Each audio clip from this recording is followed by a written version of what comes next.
కాదమ్మా, కాంగ్రెస్ పార్టీ ఎవరికి తోక పార్టీగా మేము ఎవరికి ఎప్పుడు వ్యవహరించలేదు కదా. మీరు ఎట్లా నిరూపిస్తారు మేము తోక పార్టీ అని? నేను ఇన్ని ఉదాహరణలు ఇస్తున్నా కదా. జగన్మోహన్ రెడ్డి గారు బీజేపీకి ఎలా తోక పార్టీగా మారారు, ఎలా తోక పార్టీగా ఉన్నారు అని నేను ఇన్ని ఎగ్జాంపుల్స్ ఇచ్చా, ఇన్ని ఇన్స్టెన్సెస్ ఇచ్చా కదా. మణిపూర్ అయితేనేమి, స్పీకర్ అయితేనేమి, మీరు బీజేపీ పార్టీ వాళ్ళకి అధికారం ఇవ్వడం అయితేనేమి, మీరు అధికారంలో ఉన్నప్పుడు వాళ్ళు బిజినెస్ లీడర్ అయితేనేమి, ఇవన్నీ మేము చెప్తున్నాం. మీరు నిరూపించండి. కాంగ్రెస్ పార్టీ ఎక్కడ తెలుగుదేశం పార్టీకి తోక పార్టీగా ఉన్నారు? ఒక్క చోట అంటే ఒక్క చోట కూడా మేము బీజేపీ పార్టీకి కానీ, తెలుగుదేశం పార్టీకి కానీ, పవన్ కళ్యాణ్ పార్టీతో కానీ మాకు ఎటువంటి వైసీపీ పార్టీతో కూడా ఎటువంటి సంబంధాలు లేవు.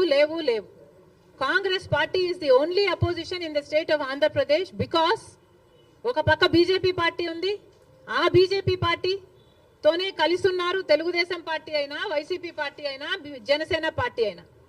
బీజేపీ పార్టీ ఆంధ్ర రాష్ట్రంలో ఈ రోజు వరకు కూడా రాజ్యం ఏలుతుంది. కారణం ఏమిటి అంటే బీజేపీకి అర్థం ఆంధ్రప్రదేశ్లో బాబు, జగన్, పవన్ కాబట్టి.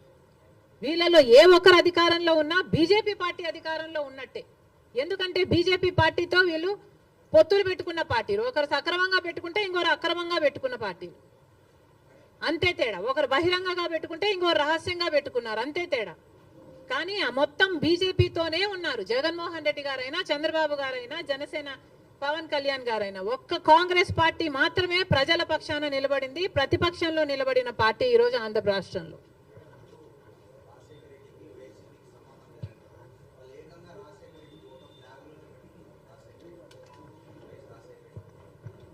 రాజశేఖర రెడ్డి గారి ఫోటోను ఇక్కడ అక్కడ పెట్టుకుంటే సరిపోతాయా? ఇక్కడ ఉండాలి. ఇక్కడ ఉంటే రాజశేఖర రెడ్డి గారి ఆశయాలు ఈరోజు నిలబడండు.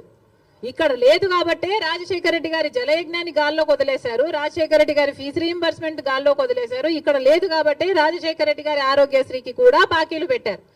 రాజశేఖర రెడ్డి గారు అంతగా చెప్పుకుంటున్నారు కదా. మరి రాజశేఖర రెడ్డి గారి వర్ధంతి మొన్న జరిగిందయ్యా, 75వ వర్ధంతి. ఏం చేశారో చెప్పండి. 75వ జయంతి మొన్న జరిగింది. 75వ జయంతి రాజశేఖర రెడ్డి గారు ఎంత గొప్పగా చేసి ఉండాలి. మరి ఏం చేశాడు జగన్మోహన్ రెడ్డి గారు 75వ జయంతి కోసం? ఇడుపులపాయకి వెళ్ళారు. అక్కడ 5 నిమిషాలంటే 5 నిమిషాలు కనీసం కూర్చోలేదు, నిలబడ్డారు. రాజశేఖర రెడ్డి గారికి తూతూ మంత్రం లాగా అక్కడ ఏదో నివాళులు అర్పించామని చెప్పుకున్నారు, అంతేనా?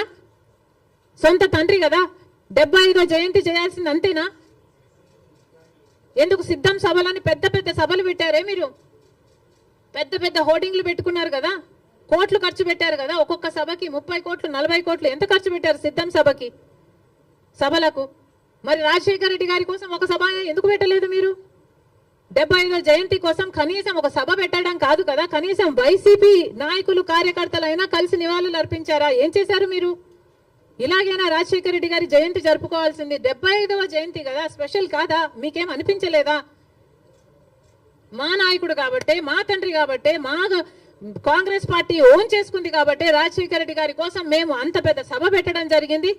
దానికి పెద్ద పెద్ద నాయకులు, ముఖ్యమంత్రులతో సహా, పక్క రాష్ట్రంలో ఉన్న వాళ్ళతో సహా, మంత్రులతో సహా రప్పించడం జరిగింది. సోనియా గాంధీ గారు అయితేనేమి, రాహుల్ గాంధీ గారు అయితేనేమి, రాజశేఖర రెడ్డి గారి కోసం అంత గొప్ప గొప్ప మెసేజ్లు ఇప్పించడం జరిగింది. ఇవన్నీ మేం చేశాం.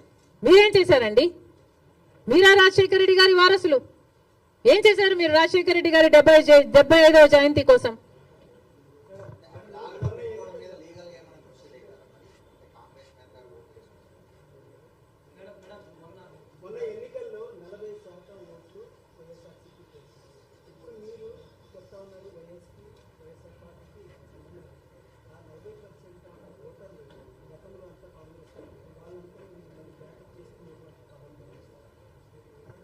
తప్పకుండా చేస్తాం, ఎందుకు చేయకూడదు? ఏ 39% వైసీపీకి ఓట్లేసిన వాళ్ళు ఉన్నారో వాళ్ళందరూ చంద్రబాబు గారు ముఖ్యమంత్రి కాకూడదు అని ఓట్లేసిన వాళ్ళు. అంటే గత ఎన్నికలు మొత్తము చంద్రబాబు ముఖ్యమంత్రిగా కావాలా, లేకపోతే చంద్రబాబు గారు ముఖ్యమంత్రిగా వద్దా అన్న లైన్ మీద జరిగింది. ముఖ్యమంత్రిగా చంద్రబాబు గారు వద్దు అనుకున్న వాళ్ళు మొత్తం వైసీపీకి వేశారు. ఎందుకంటే కాంగ్రెస్కి ఆ ఛాన్స్ లేకపోయింది కాబట్టి, కాంగ్రెస్ వాజ్ టూ వీక్ కాబట్టి. కాబట్టి ముఖ్యమంత్రి స్థాయిలో చంద్రబాబు వద్దు అన్న వాళ్ళు జగన్మోహన్ రెడ్డి గారికి వేశారు తప్పితే జగన్మోహన్ రెడ్డి గారు ఫ్యాన్స్ ఏం కాదు వాళ్ళంతా కాంగ్రెస్ పార్టీ నుంచి అక్కడికి పోయిన వాళ్ళే. వాళ్ళంతా మా వాళ్ళండి. మా వాళ్ళని మళ్ళీ మేము ఓన్ చేసుకోవడంలో తప్పేముంది? ముమ్మాటికి ట్రై చేస్తాం. The 39% is actually belongs to the Congress. మా ఓటు బ్యాంక్ అది. చూపిస్తాం అది కూడా 2029 కల్లా.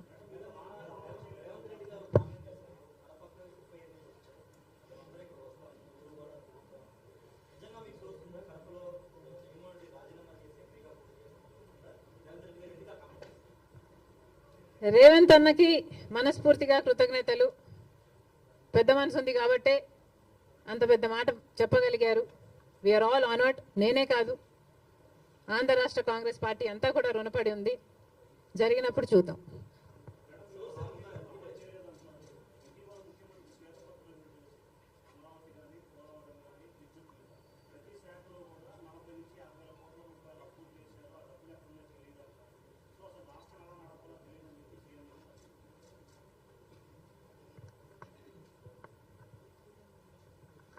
రాష్ట్రం ఎలా నడపాలో సీఎం తెలియదు అని చెప్తున్నారు అంటే నేను నమ్మను. ఆయనకు ఎక్స్పీరియన్స్ ఉంది అనుకునే జనాలు 4వ సారి ముఖ్యమంత్రినిగా చేశారు.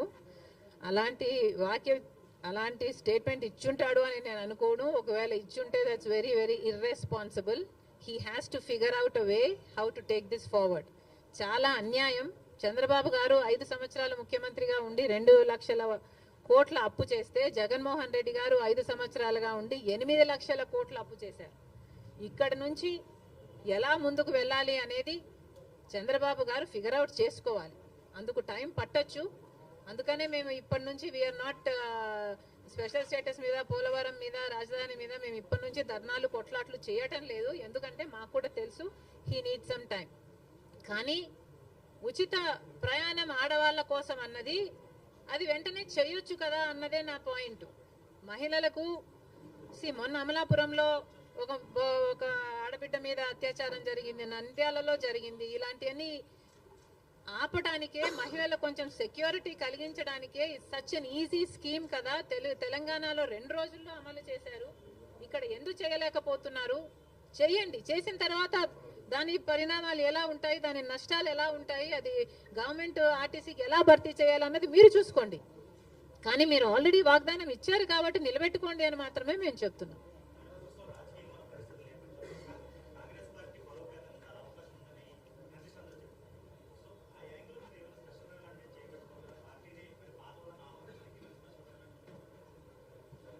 కాంగ్రెస్ పార్టీని బలపరచాలి. అది ఒక్క రోజులో జరిగేది కాదు, ఒక స్ట్రాటజీతో జరిగేది కాదు. ఇది ఒక సుదీర్ఘ ప్రయాణం. కాకపోతే 5 సంవత్సరాలు టైం ఉంది కాబట్టి ఈ టైంను సద్వినియోగం చేసుకోవాలి. ఏది చేయాల్సి వచ్చినా, ఎంత దూరం వెళ్లాల్సి వచ్చినా, ఎట్లా కొట్లాడాల్సి వచ్చినా వీఆర్ రెడీ.